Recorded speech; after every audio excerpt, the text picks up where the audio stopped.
Hello my friends, എല്ലാവർക്കും സുഖം തന്നെയല്ലേ? ഇന്ന് വെള്ളിയാഴ്ചയല്ലേ, എല്ലാവരും നല്ല ഉറക്കത്തിലാവും. എങ്കിലും നമ്മളൊരു വീഡിയോ ഇടുന്നുണ്ട്. ഞാൻ ഇന്നത്തെ വീഡിയോ എന്താ ഇടുന്നതെന്ന് വിചാരിച്ചാൽ, 2000-ന് മുന്നേ ഉള്ള യൂറോപ്യൻ രാജ്യങ്ങളൊക്കെ ഭയങ്കര ഡെവലപ്പായിരുന്നു. അവിടുത്തെ സിറ്റികളും മറ്റുള്ളതൊക്കെ കണ്ടു കഴിഞ്ഞാൽ നമ്മൾ അത്ഭുതപ്പെടുകയും ഇന്ന് എങ്ങനെയാണ് ഇതൊക്കെ ഡെവലപ്പ് ചെയ്തെടുക്കാൻ പറ്റിയത് എന്നുള്ളൊരു തോന്നലുണ്ടാവും. അത്ര വലിയത് കാരണം വെച്ചാൽ നമ്മളൊരു ഇന്ത്യക്കാരനാണ്. അത്രയ്ക്ക് വലിയ ബിൽഡിങ്ങോ അല്ലെങ്കിൽ അത്രയ്ക്ക് വല്ല ഹൈടെക് ആയിട്ടുള്ള കാര്യങ്ങളൊന്നും നമ്മൾ കണ്ടിരുന്നില്ല. 2000 കഴിഞ്ഞോട് കൂടിയിട്ട് UAE പോലുള്ള മിഡിൽ ഈസ്റ്റ് രാജ്യങ്ങളിൽ നല്ല നല്ല ബുർജ് ഖലീഫ മാതിരിയൊക്കെ ഉള്ള വലിയ വലിയ ബിൽഡിങ്ങുകൾ, ഹൈടെക് സിറ്റികൾ ഒക്കെ വന്നു.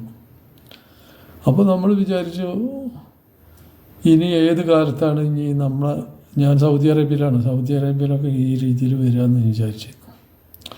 ഇന്ന് സൗദി അറേബ്യയിൽ നല്ല കർക്കശക്കാരനായ ഭരണാധികാരി, ദീർഘവീക്ഷണമുള്ളൊരു നല്ലൊരു ഭരണാധികാരിയൊക്കെ വന്നതോട് കൂടിയിട്ട് നിയോൺ സിറ്റി എന്ന് പറയുന്ന വലിയൊരു സിറ്റി പണി ഏകദേശം കഴിഞ്ഞു.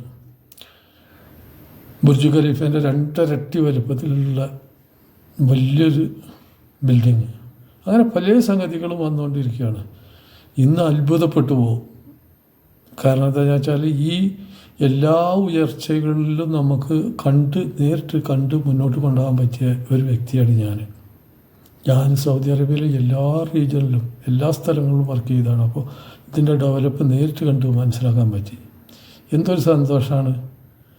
ഇത്രയും നല്ല ദീർഘവീക്ഷണമുള്ള ഭരണാധികാരികൾ വന്നു കഴിഞ്ഞാൽ രാജ്യത്തിൻ്റെ ഉയർച്ച കാണുമ്പോൾ ഇതുമാതിരി തന്നെ ആയിരിക്കണം നമ്മൾ ഇന്ത്യയിലും വരേണ്ടത്. അതാണ് എൻ്റെ ആഗ്രഹം. നോക്കൂ, ഈ നിയോൺ സിറ്റി ഞാൻ ഇടുന്നുണ്ട്. എന്താണ് ഇതുവരെ ഉയർച്ച എന്നുള്ളത് നേരിട്ട് മനസ്സിലാക്കാം. Okay. Humanity has existed within dysfunctional and polluted cities that ignore nature. Now, a revolution in civilization is taking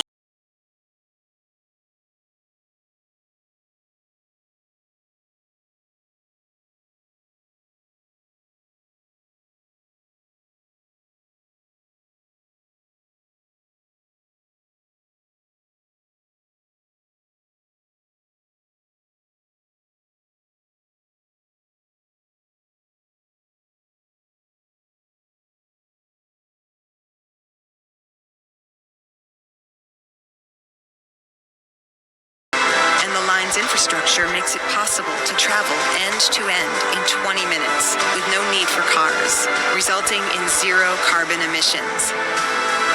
By leveraging AI technology, services are autonomous, saving you time and effort.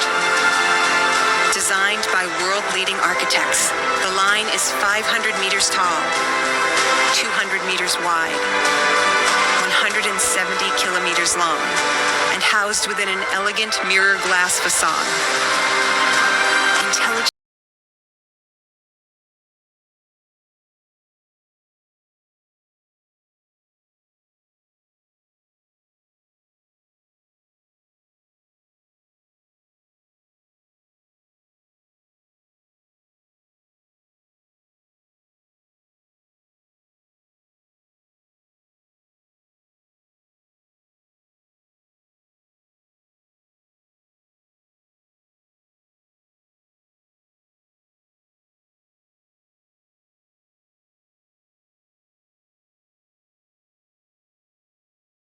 that delivers new wonders for the world.